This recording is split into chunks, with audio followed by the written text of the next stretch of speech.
Okay, so welcome everybody. Happy Friday. I'm super excited to be hosting you today. My name's Meg and I'm part of the PowerToFly Chat and Learn team. Before we get started with today's guest and our amazing subject, I want to go over a couple quick housekeeping items for everybody, just so we're all on the same page. If you're joining us today, we highly, we really appreciate you, taking time out of your day to spend with PowerToFly, but we want to make sure that you guys get as much out of these sessions as we put into them. So to that end, you are more than welcome to participate. We highly encourage questions, comments. If we go over one of your questions and you want to add context or give more details or something, please feel free to turn on your cameras, come off mute to participate in that way. If you do that, if you come off mute, turning on your camera will not make you show up on the live stream recording of this or as we're live streaming to our site. But if you do come off mute, either your camera or your name will display on the recording. So if you are, trying to keep a low profile or stay incognito, not a problem. You can still participate. The best way to do that is by putting any questions that you have into the Zoom group chat, and I'll make sure that those get raised to Amy. And then if you are like in deep cover, super black ops, and want to make sure you do not show up at all, that's not a problem. Just when you send your comments or questions in the group or into the Zoom chat, just select my name, Meg Alexander, instead of everyone on the drop-down menu. That'll send it directly to me, and I'll raise your question and keep you completely anonymous. In doing so, as we encourage you guys to come off mute and ask questions and comment, make sure that you are only unmuting yourself when you are actively speaking. I do the same thing so that nobody has to listen to the dogs snoring under my desk. If I mute you for whatever reason, it is not a rebuke. You are still more than welcome to participate. I'm just doing so we can keep the audio quality good for the recording and good for everybody on the call. As we go through, we'll kind of touch on some of the questions that were submitted previously, but this is supposed to be a conversation, so please feel free to participate however you like. Let's see, today's session is being recorded, so you don't have to worry about taking furious notes. Anybody that registered for this session, whether you join us for 5 minutes, stay for the full 30, or couldn't join us at all, if you registered, you will get an email in 1 to 2 business days, probably accounting for the weekend and stuff, with a link to rewatch this recording. You can also send that link to anybody you want. It's always free to watch our videos.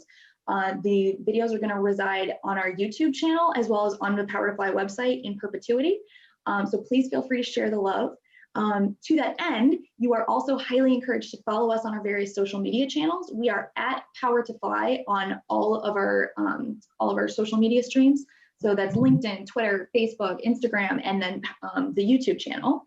And if you want to rewatch or share this chat sooner than 1 to 2 business days, you can head to our YouTube channel and watch and share the video from there as well if you'd like. I'm trying to think what else. Oh, if you follow the YouTube channel or subscribe to us, that way you won't miss any of the recordings. You can always find out when we have new videos that get posted.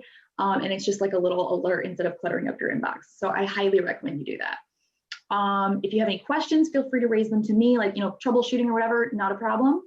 And try not to interrupt our speaker, like our guest speaker, Amy, or any of the other participants. But if I'm talking, please feel free to interrupt me because I literally get paid to fill the silence. So please feel free to interrupt. And Amy will tell you I'm very good at filling space. So yeah. So as we get started here, I'm really excited to introduce you to Amy Carlotto. She's a member of our sales team. She's a D&I account executive with PowerToFly. Amy, can you give a little bit of background information so that anybody that's just joining us, give them an idea of why you're the perfect person to host this chat, as well as your history with PowerToFly. Awesome, thanks, Meg. So I don't know that I would say I'm the perfect person, but what I do have is a lot of experience with startups, both in the best capacity and then also in times where I feel like, you can do as much research as you want when you're deciding what you're going to do. And then you get there and sometimes it's not all, I would say, roses and sunshine. So I want to help provide a place for people to ask questions. Here's some of the things and experiences that I have had. I was really lucky to find PowerToFly, and actually I'm what they call a boomerang employee. So I was here for a while and then I left and I came back because I really missed the mission and kind of the transparency at PowerToFly that I felt like wasn't at other startups. Very cool. So I know that a couple of the people that had written in asked about kind of the experience that you've had at various startups. PowerToFly is actually the only startup I've ever worked for, and it's the only remote job I've ever had. So can you maybe give us an overview of some of the other startups you've worked for, and were they all remote, or were some of them, an in-person startup? Awesome. Yeah. So my very first job out of college was a startup, and before the whole concept of startups were even exciting. And so I didn't even really realize, I just thought it was a really small company. But I didn't realize the whole terms of like runway, growth plan, VC, all of those things. And I worked on site in Washington, D.C., and I didn't want to live in DC anymore. So I went to my manager and I told him that, or asked and kind of positioned and sold the idea of me working remotely. And some of the other employees had worked remotely on different teams. So I think that they generally saw what I had contributed to the team before then, and they took a shot on me working remotely. So that was my first experience. And then I ended up venturing into a few other areas, or a few kind of Fortune 1000 companies that were much larger. And then I worked at a company called care.com, but within a startup division of care.com. So I kind of got the taste of what it's like to work within a really fast moving team, limited resources, wearing multiple hats. And that's where I came across PowerToFly, and kind of doing some research on companies of really helping get women into leadership roles and into roles where women are typically underrepresented. And then also did a few stints at some startups that maybe inspired my one conversation for today, and then two, inspired me to come back to PowerToFly. Well, we're very glad to have you back. And I think you're totally right. You don't necessarily have to leave PowerToFly to understand what a special place it is. But it's good to know that there are other startups out there. It's not a unicorn in that way, that there are other startups out there that have similarly really great practices around transparency and supporting within each other within the team and that kind of thing. Yeah. Okay, so this person is asking, what should you know about the transition from like a corporate role to startups? They have a couple follow-up questions, but let's start with that. Okay, so when you think about going from a corporate structure to a startup structure, I think the biggest thing is that there's typically not processes in place. And I used to joke within a corporate that no one was going to call me and ask my opinion on something. If I was like venting about something, or if there was like a legal process, I would just be like, well, I have no control over that. No one wants my opinion. And in a startup, typically they want your opinion. And if there's 10 people at the table, everyone has to really bring their fair share of information, knowledge, work to be able to take that experience and grow the company. And so I think the biggest thing is get ready to have your opinion asked for, to shape what you're doing, and really feel comfortable if you have an idea. Not to say that you need to go build a 30-page business plan for it, but feel comfortable to be able to present that and get comfortable with the idea of reaching out to like your CEO, a co-founder, a founder, to feel like you're empowered to do that. That's the biggest difference going from like a corporate setting to a startup, in my opinion. I think I would absolutely second that. And to be fair, I've never worked for like really huge, like Fortune 500 or I've never worked for one of those kind of companies, but I think you're right. The first couple of times that I had a question and needed to like raise it to Melina or KZ, I was like, I would like stress over what my Slack message said for 20 minutes and make sure that like I was wording it correctly and not taking up too much of their time and whatever.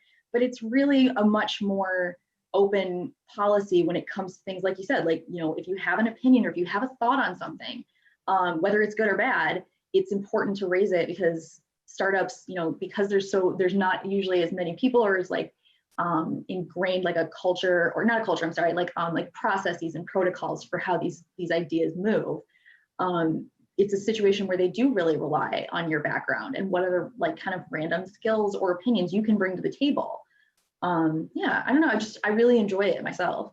All right, so the follow-up questions say, what are key benefits or rewards you should look out for once offered a position with a startup that you wouldn't consider or receive from a corporate position? Yeah. So I'd love to take that step backwards and say, before finding out the benefits, when you accept the role, you need to dive into that when you're interviewing and feel confident to go in and question that, because the benefits are going to be completely different. Like in a corporate setting, you're probably not going to get shares or equity in a company where you would in a startup typically. But you have to, in most really small startups, I should say, or at least where I've kind of seen that play out. And so you want to understand, if a company is offering you 200,000 shares, what is that really equivalent to? And is it like, are they printing this for 10 money, or are they actually like, does it have the value of it? And that's, I would say, we were on a chat and learn last week, and one of the questions that came up, or ideas that came up from the presenter, which I loved, was, when a person comes on board, asking what was, and Meg, I don't know if you were the moderator on this, but she said a question that is important to ask, and she kind of consults people on to say is, ask people what was a culture shock moment of coming on board, because a lot of times at startups, you're not going to have the dental health and life disability benefits that you maybe had at this huge company. You might not have a pension. I mean, I once worked at a company that still had a pension, which I think that is like really unheard of. But the benefits that you have are, you get to grow your career in such a unique way. You have a hand in so many different things. And Meg, you're a perfect example. You've worn many hats in a few years at PowerToFly, and you can't move around a large company in the same speed that you do a startup. Yeah, I would absolutely say that's very true. For anybody that doesn't know, I started out at PowerFly a little under 2 years ago as part of the sourcing team. So I was one of the people that would send you an email saying, hey, you might be a really great fit for this particular role, or we have an event going on that we think you should come to. And then from there, I moved into the marketing team. And so I was doing all the social media for PowerToFly, and that was really fun. But then I found my kind of niche and was able to spend all my time doing these chat and learns with you guys. So it's one of those things where it's been really great to learn new things at PowerToFly and learn new skills that I never had before. I mean, I had no idea. I'd never been involved with recruiting before, and they taught me how. So it was really cool. But then it's also like a place where they really took an interest in like what my skill set was and what I was good at and really enjoyed doing, and how that could benefit the company. So that was just a really interesting thing that I know that I've never seen at any other company I've worked at, and I have quite the weird and long work history. So it was just really cool. All right, so we got a couple. I was just going to add to that to say, like, my experience is a combination of 4 different startups. So, there's been companies, there was one startup where the benefits were very bare bones. And then there's another company where they you would go to the dentist and they would pay for everything, or like the littlest things that you didn't think you have. So everything I speak of is like PowerToFly and beyond, which I think is a little bit, changes some of my perspective.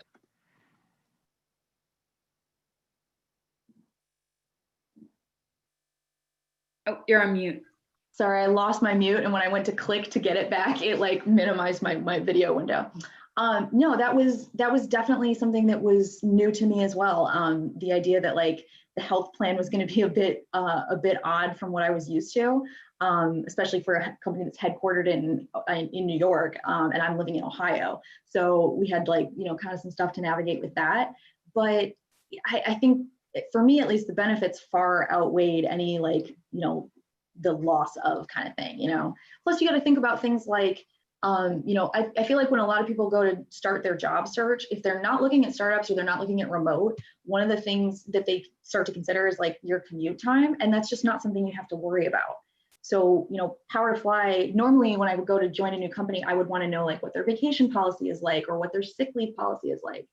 And, I don't know if it's true for most startups, maybe Amy can answer, but at least Power to Fly, we have virtually unlimited PTO. Like if you have a situation and you need time off, great. The only expectation is that you work with your team to make sure that your tasks get covered. So I don't know, would you say that idea is true, or have you found it to be true at some other startups you've worked for? The whole concept of PTO varies at a startup. So I would say that that's something that you want to understand the culture of the vacation policies, because I have seen startups with the idea of unlimited PTO, and then, and I've even seen and talked to friends that have been at startups where it starts really great and then things change, or vice versa. So understand the policies and what are the founders doing and the leadership doing. Like, it's really interesting. I've seen that sometimes at companies where there's a number of leaders, they have different philosophies. So one might like take a week off and completely check out and go and hike the Andes, and the other will take time off, but then like check in and be really there. And, they'll kind of give the idea around like, however you do vacation. I personally have a really hard time not checking in. But, when I was at PowerToFly in 2018, I went to Europe for 3 weeks, which I had never done in my adult life, like go away for that long. And I finally said to a colleague that I work for, she was like, will you take this meeting? And it ended up being around like 7:00 in like where the time zone I was in. And I was like, I finally was like, no, I can't. And I was like, I'm going to be in the middle of having dinner with my family. And it was completely fine. But you need to understand like the team's attitudes. And the other thing with a startup is one person can shift the scales so quickly. Because if you have a really small team, let's say there's a sales team of 2 and a third person comes on, that can change the dynamic of the team completely. And so that really makes a difference. So asking the questions up front are really important. Yeah, I think that's a really good thing to think about is, asking what the company culture is like and what they do to encourage that, and how impactful new employees are on that company culture. Because if it's one of those things where they're like, well, we're all about communication, and then the next person comes in and suddenly they're not all about communication, they're all about reporting or something. It's a good question to ask. So one of the questions that got asked in the chat, this person said, when you're applying for a startup job, what are they looking for, and what should you really emphasize in your resume or in your cover letter? What are they looking for? So it depends on their role. I'm in sales. So one of the things that I think is important is really formulating a plan of, what your success will look like. So 30, 60, 90-day plan, and presenting that, like, this is how you're going to do the job. I actually had a really amazing experience a few weeks ago. Someone reached out to me on LinkedIn and said, I'm not going to sell you anything, but you have 15 minutes of time. I'd love to have a conversation with you. And I was like, she worded it really nicely. I was like, sure, I'll take 15 minutes to chat. And she came up with the idea that she was going to do user research for this startup, come up with a whole compilation of like recommendations of a product and a go-to-market strategy. And then she was going to follow up with the founder to present it to them. And I was like, oh my goodness, if you don't get hired, like, we need to hire you, because that's amazing. So I think they're really looking for that type of initiative. They're looking for you to come up with ideas, show the value to the team that you're going to bring. And typically there's a bit of like free reign at a startup because everyone is so busy. So it's sometimes you kind of have to like show that you're able to jump in and do stuff without a lot of like a lot of like, you might be the first UX UI or user researcher. So like you're doing it all from scratch. Yeah, that was one thing that definitely I didn't think of, probably because it was my first remote job and my first job at a startup. And you're right, when I started with PowerToFly, actually didn't really think of it as a startup because I was a community member for like 4 or 5 years before I actually joined as an employee. So to me, they were established. I think when I think startup, I think like first couple of years, like 2, 3, but that's not actually how it works. And now I know more about that. But yeah, there was a lot about it that you had to really get comfortable with volunteering the ideas and then being proactive about how you wanted those to be implemented or how you thought they could be implemented. Being open about what you know how to do and what you need to learn. And then understanding that like if there's nobody else at the company that can teach you what you think you need to learn about, I mean, granted, Google is like my best friend, but like there was a lot that I needed to, stuff I needed to kind of figure out how to do in Google Sheets because I was used to working in Outlook. And so I educated myself via Google and via, internet and a lot of like Reddit searches and stuff for different like classes on things so that I could create these processes because you're right, you might be the first person that's saying, well, why aren't we tracking such and such metric? Or why aren't we sending out our emails using this service instead of that one. I mean, like when I started in the marketing department, we were using a completely different system for scheduling out our posts in advance. And I was like, well, this really doesn't work very well. Are there any more, like, could we try something else? And Lauren was like, yeah, sure. Just, go look up a couple and tell me which one you think you like best. I was like, what do you mean I have to pick it? I've never done this before. She's like, well, see, if you've never done it before, then pick the one that makes sense to you. I was like, okay, sure. Like wild amounts of trust, which was cool, but like scary because I'm just, I'm not used to that. I'm used to like, here's the manual, you need to follow this, right? Yeah. And it's funny as you're talking about that, I actually think about my interview process that I've had with startups. And I don't know why that it kind of rang like this is an interesting illustration, but when I applied for PowerToFly, I applied for PowerToFly, and then I sent a message to the chief revenue officer. And then kind of like, one of the amazing things about startups is you can pretty easily find out the hierarchy and who that you need to ping. So if you apply to a job and you like the person that had the user research idea, like that founder is so obvious. Like you can go on Crunchbase, you can go on so many places and find out the person that you really need to talk to. But PowerToFly CEO Milena reached out to me to schedule an interview. And I was like, I had my first interview with the CEO. And I was like, I mean, this was 3.5 years ago when like people weren't doing Zoom interviews as much as now they have to. So that's a suggestion. If you're applying for a startup, be prepared that you could end up having a first conversation with a CEO or like, I mean, an executive assistant. And I would never like, this isn't like an executive assistant could literally be the one that's running the company, like running the books, doing payroll, telling the founders, the leadership team, like who they would recommend. I'm like, picturing Gina as you're talking about all of this. How she like basically runs the rest of the company. She's the head of HR, which she is HR, and she's accounting, and she's you're right. It's one of those things where you don't know who you could be talking to. So that idea of like prepping for the interview and like knowing more about the company is even more important because instead of just talking to somebody who's like maybe one of their HR recruiters or one of their interviewers or something, you could literally be talking to somebody that runs an entire department or runs the company. Exactly. I think another thing that's really important to address that question about what should you highlight. I find this is really important when you're going for remote jobs, but even if the company is startup but not remote, like Amy was talking about, being a self-starter, being able to point to situations in your work history where you've like managed your time, you've had like, if you have to juggle a bunch of different deadlines and you've decided, how you're going to set up your workday to tackle these things is really important. Showing that you can kind of be your own supervisor really. And then that over communication aspect can be huge because you can always dial it back if the company is not really big on like, they don't want to micromanage or whoever's managing you or like over like supervising you, like maybe is more hands off, but it's much better to over communicate, what your goal is for the day. And here's the things I've gotten done. And can you help me with this or that? than to like kind of have radio silence going.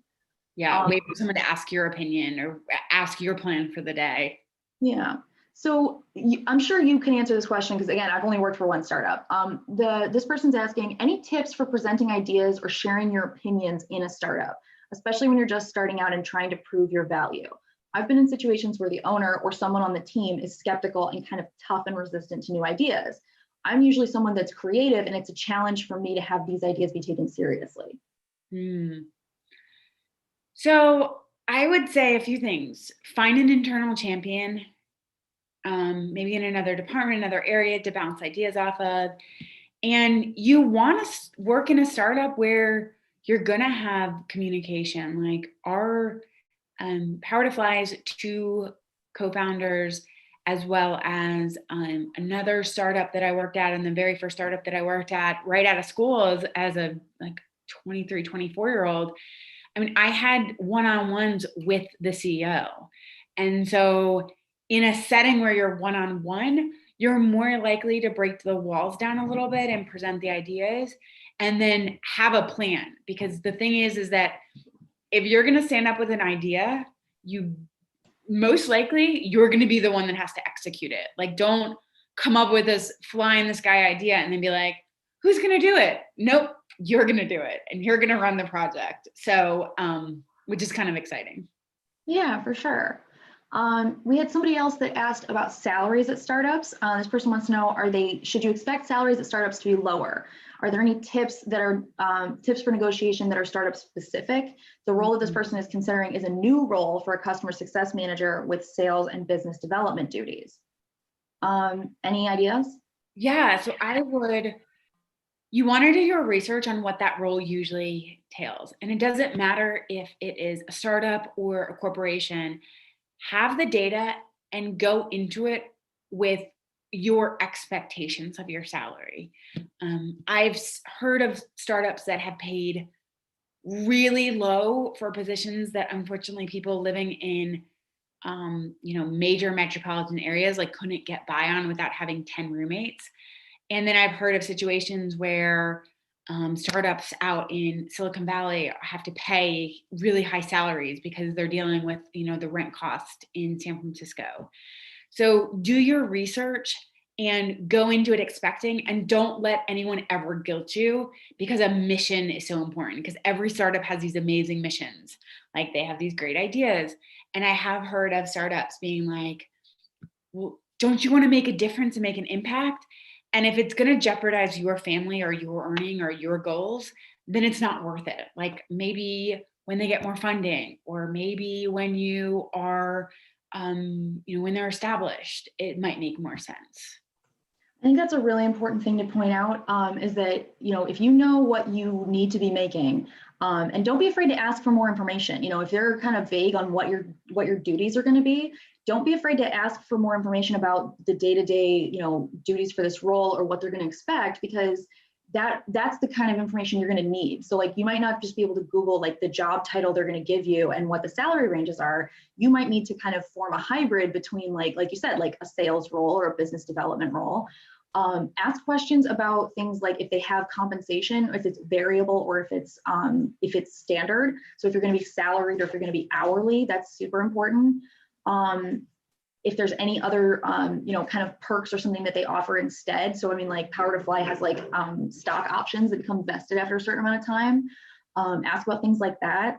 And then make sure that if you are looking at things like your salary, be cognizant of what people make in your area too. So if this is a remote role and the company's based in New York, but you live in Ohio, you don't really need to be Googling these salaries in New York necessarily. You can like kind of look at that. But like for me, I looked at what the salaries were going to be like in New York versus Ohio. And then I tried to kind of like see what the difference was there and if there was a reason behind it. So obviously New York was cost of living. And I, kind of worked based off of that to come up with, a breakdown. And then the other thing that was really helpful for me was breaking, like I had like a notebook paper in front of me with like all these notes when we came to salary like discussions. And I already had done all the math so that I had the numbers for salary, the numbers for hourly, the numbers for what I needed to make every, if they pay you monthly or pay you every 2 weeks. So that way it wasn't a lot of like, oh, that sounds cool, sure. And then you go and crunch the numbers and realize you're like $400 a week under what you actually need to be making. So Yeah. something important to think of. Yeah. And the last thing on salary, what I'll say is look up for your local rules and laws, because there's a lot of companies, depending on where they're based, they can't ask certain things. And I think across the board, it should just be like companies, there's in some states, they're not allowed to ask how much you currently make. And sometimes they'll rephrase the question and say, what are your salary expectations? So do your research and be able to go back and go, well, that's not a lawful question. And I mean, obviously in a respectful way, but like, don't let someone make you feel like if you deserve this salary or you feel like you need it, you know, because of your expectations, you need to understand what they're willing to pay and what your expectations are. And if it doesn't match up, like walk away or have an opportunity to earn more because they see more value in what you're going to bring to the company. Yeah, like if they want to put you on like a 30, 60, 90-day plan and say, okay, I'm willing to start at this rate now, but assuming that I make my 30, 60, and 90-day, goals, then come 90 days, we need to discuss a raise to this point because this is where I really need to be. If they're willing to put that on paper, awesome. If they're not, or they're trying to do it on a handshake but not have anything written down, not a great idea. Like use your best judgment, but in my, I also have a legal background and it's just not a smart idea. Yeah. Oh, I feel like we can talk about this subject forever. And I know that our time is up, but one more thing that I will say as a salesperson, if anyone's going to watch this now or in a year that has a sales background, when a startup comes to you and gives you a salary and then starts to talk about your OT, your total earning potential at the company, and they start bringing up these amazing ideas around commission, largely if you're in a Series A startup where they haven't really sold anything before, and these are like year one startups, like where PowerToFly was 8 years ago, year two startup, they can tell you that you can earn all of this money, but if no one has done it, you have to ask the question about the risk, because that's the biggest thing I think that with the startup that is just such like an unknown. Because if you're going to come from a company like selling at an ADP or Paychex or Xerox, I'm trying to think of like the big selling companies that sometimes Dell people start with, like they're proven, they have actuaries, they have people crunch numbers based on like commissions and quotas, but at startups they don't have that. Yeah, definitely do your research about the startup. Find out like where they get their funding from, where they, how many times they've had to get, cash infusions into the business, how long they've been in business, if they've changed what their mission is more than once or twice in the life of the startup. I mean, because like look at PowerToFly, we're what you said, like 8 years in, and we're technically really still a startup. So, take a look and see like what their lifespan looks like. And then, yeah, don't be afraid to ask things like, like when I was in talks with PowerToFly, I was like, okay, well, you're willing to pay this much money in my base salary, and this is in variable compensation, and that would get me to where I need to be. How often do people actually make their base compensation? Like, what or their variable compensation? Like, what do the goals look like? How often do the teams make that? Is it an individual goal or is it a team goal that has to be met?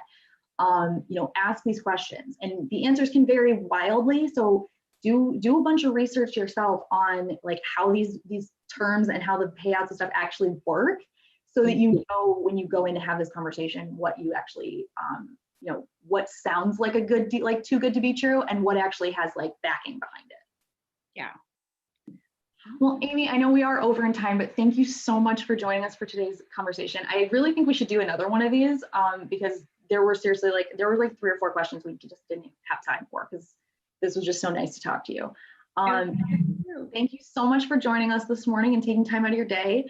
Is there anything you'd like to say to everybody before we go, or anything we didn't cover? No, I think we covered a lot, and join us for other chats. I'm not going to take over all of your next commercial on it, but it's always great to talk to community members and to have an opportunity to join all the chats that Meg hosts. Thank you. So I'm putting a link into the chat right now where you can connect with Amy as well as myself if you'd like. as well as a link where you can check out some of our upcoming chats that we're going to be having. We've got a bunch next week that are going to be really amazing. I'm hosting like 3 in a day on one of the weeks. So by all means, please check that out. I think everybody, hope you have a very happy weekend, Good Friday, and hopefully I'll see many more of you on upcoming chats. So have a nice weekend, guys. Bye. Bye.